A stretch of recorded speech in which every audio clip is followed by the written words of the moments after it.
परम पिता परमात्मा पूर्ण ब्रह्म सारी सृष्टि के रचने वाले कुल मालिक कुल धनी कबीर परमेश्वर जी की असीम रजा से आप सभी पुण्यात्माएं परमात्मा की महिमा सुनने के लिए पहुँचे, एकत्रित हुए। न जाने आपके कौन से जन्म जन्मांतर के शुभ संस्कार आपको प्रेरित प्रभावित करके आपको यहाँ पर लाए हैं। और जितना समय आपको यहाँ आने का मिला है,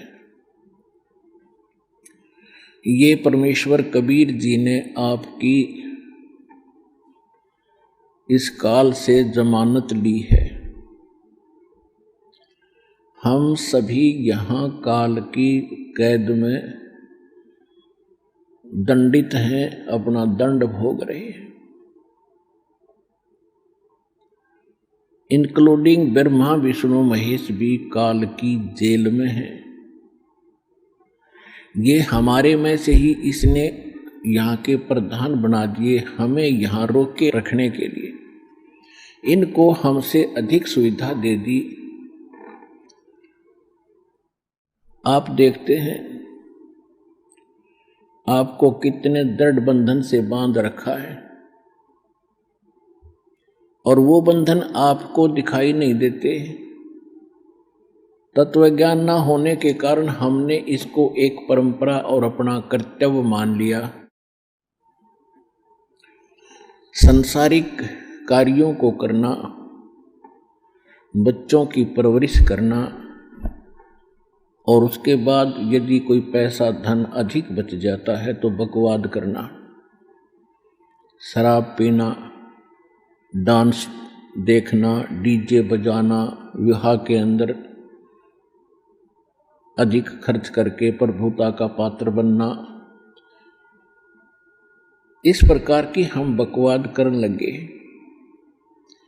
और हम कितने दृढ़ बंधन से बांध रखे काल भगवान ने। हमारे अंदर, हमारे परिवार में कितनी ममता और मोह है। हम एक पल भी अपने परिवार के बगैर नहीं रह सकते। कहीं भी कार्यवश जाते हैं तो शाम को कोशिश करते हैं घर पहुंचे। और हम क्या करते हैं, सारा दिन केवल एक पेट पोषण के लिए, परिवार पोषण के लिए ही। सुबह उठते हैं,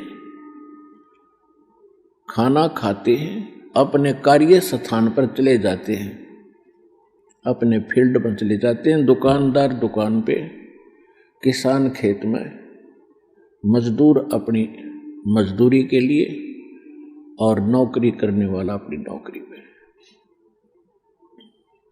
और फिर क्या करते हैं, शाम को आके पड़ गए।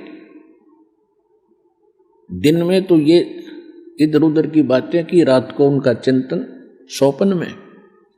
सुबह उठे फिर चल दिए, शाम को आके पड़ गए, फिर उठकर चल दिए, फिर पड़ गए, फिर उठकर चल दिए, फिर मर गए। क्या यही काम था इस जीव का? ये काल की कैद है।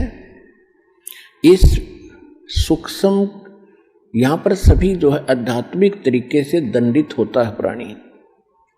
वो बाहर से दंड दिखाई नहीं देता, जब दंडित हो चुका होता है तब उसको महसूस होता है।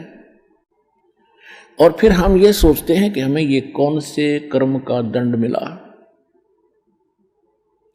ये कैद हमने जो यहाँ प्राप्त हुई, ये तो हमारी गलती बाहर की थी, हमने इस कैद से बाहर की थी, जेल से बाहर की थी, उस अच्छे स्थान पे सतलोक में। उसके बाद जो हम जेल में भी गलतियां कर रहे हैं, वो दंड यहाँ पर अलग से भोग रहे हैं। जेल में कोई बंदी, वहां कोई अलग से कोई शरारत करता है, उसको अलग से दंड दिया जाता है। और जो उसने बाहर दंड किया वो तो वो भोग ही रहा, क्योंकि जेल के अंदर है। तो हम यहाँ काल की जेल में हैं, और सुबह और शाम इसने हमें इतना व्यस्त कर दिया कि हमें एक पल की चैन नहीं।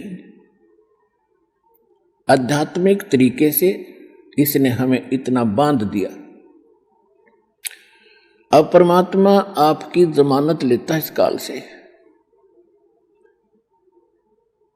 कहते हैं कर ले गुरु वकील मुकदमा भारी है।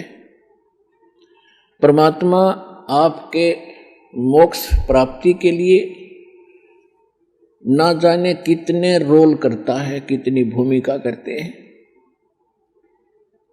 कहते हैं सौ छल छिद्र मैं करूं अपने जन के काज। वो परमात्मा आपकी वकालत करके आपकी जमानत लेता है कि इसको 2 दिन के लिए जमानत दे दो, फिर मैं वापस यहीं छोड़ दूंगा।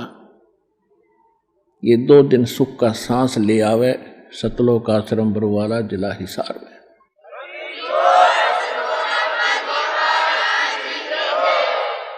नहीं, जीव के बस की बात नहीं। इस काल के कोल्लू ते आप छूट जा। असंग जन्म हो गए हमने इसी अरहट जैसे कोल्लू में चलते हुए। तेली जैसे बैल बना रखे हम। आंखें बंद कर देता है तेली, पहले कोल्लू चला करते बैल से सरसों का तेल निकालता था। उस तेली अपने बैल को सुबह चलता कर देता था, उसकी आंखें बंद कर देता था, उस पर पट्टी बांध देता था और वो सारा दिन उसमें घूमता ही रहता था। और पीछे वो एक बार पैर बजा देता था और वो बैल सोचता था कि तेली आ गया, तेरा लठ मारेगा, दे तू डट गया, रुक गया था। तो वो सारा दिन ऑटोमेटिकली चलता ही रहता था और उसी में चलते चलते मर जाता था। तो इस काल के कोल्लू में, इस पेट के पोषण में, सुबह उठो शाम को पढ़ कर सो जाओ, सुबह फिर उठो, फिर खाओ पियो, फ्रेश हो, फिर भागो, फिर पढ़ो, फिर सो, फिर मर जाओ। What is this? ये क्या है? हम इसने एक प्रोसीजर मान बैठे कि बस इतना ही काम होगा। तो परमात्मा ने आके बताया है कि इस कार्य में ये तो यहां ऐसा रहेगा क्योंकि यहां का एक विधान है। इसके साथ साथ हम इससे छुटकारा पाने के लिए फॉरएवर, सदा के लिए, उसकी विधि, उसका तरीका, उसके विधान भगवान ने बताए हैं। उन सभी विधानों के अनुसार हम अपना सब क्रियाएं करेंगे तो फिर हम इस जेल में भी दंडित नहीं होंगे। और जिस दंड के कारण, जिस पाप के कारण हम दंडित हैं, यहां पर इस जेल में फंसे, उसका समाधान परमात्मा ने बता दिया। ये भक्ति, ये विधि, ये साधना, ये मर्यादा, आपकी यहां से बिल्कुल जेल मुक्त हो जाओगे, आपका पूर्ण मोक्ष हो जाएगा।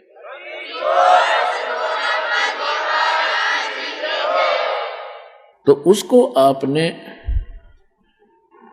अब ग्रहण करके इस मनुष्य जीवन को सफल करना है।